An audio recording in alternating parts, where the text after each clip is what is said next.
Kadate Top TV. Ku danna subscribe sannan ku danna ƙararrawa domin sani da zarar mun ɗora sabbin shirye-shiryenmu.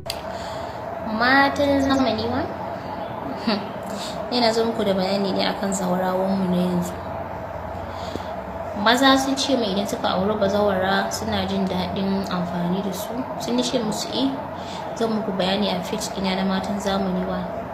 Idan misali ka auri bazawara yar gayu mai tsafta wacce ta san kanta ta kuma iya gyaran jikinta, ai ta taɓa aure, ta kuma sanya ake cin gindi, ma'ana ta riga ta ƙware wurin gyara jikinta da kuma gyara farjinta, to ba za ka taɓa samun matsala da ita ba.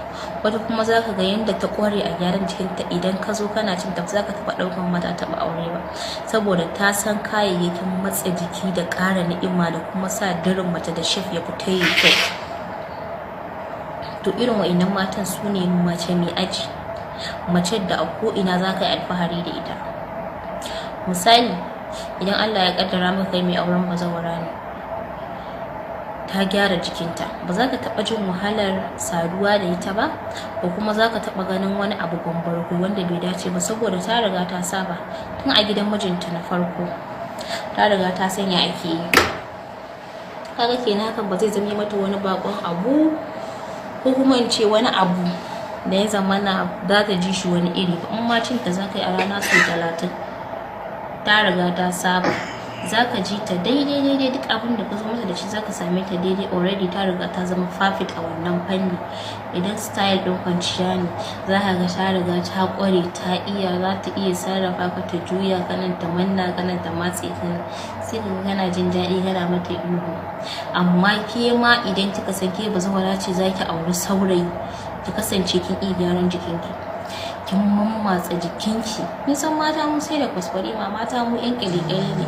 In kika bar kanki babu kwaskwarima, babu gyara, babu kuma sai ki kin wulaƙanta, kin koma baya. Ko da kuwa akalla a ce auren ki ne na farko zaki, auren ki ne na biyu, kaddara a ce na farko ba ki san me daɗin aure ba, amma za ki ƙara wani aure, to za ku yi auren soyayya. Ya zamana kin gyara kanki, kin gyara kanki, kin kasance mace jajirtacciya mai aji. Irin wayannan matan da suka san kayayyaki na gyaran jiki, na matsa jiki, iya kwalliya, iya dressing, iya taku, komi girman ki komi tsufan ki, in kin iya gyara kanki sai ki kasance kasaitacciyar mace. Kaji wasu matan suna aini na fi karfin kishiya, wallahi ta san abin da ta taka ne, ta san ko da wata kishiyar za ta zo a bayanta ba za ta taɓa rufe kwarjininta ba, har gobe ba za ki taɓa kasancewa tun na ƙasa ba.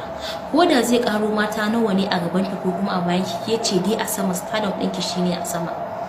Kin kasance ba ki shayin kowace mace zai kawo, saboda ke ma kin san hannunki, kin iya gyaran jikinki. Dan Allah mata mu jajirce mu kuma mai da hankali wurin iya gyaran kanmu.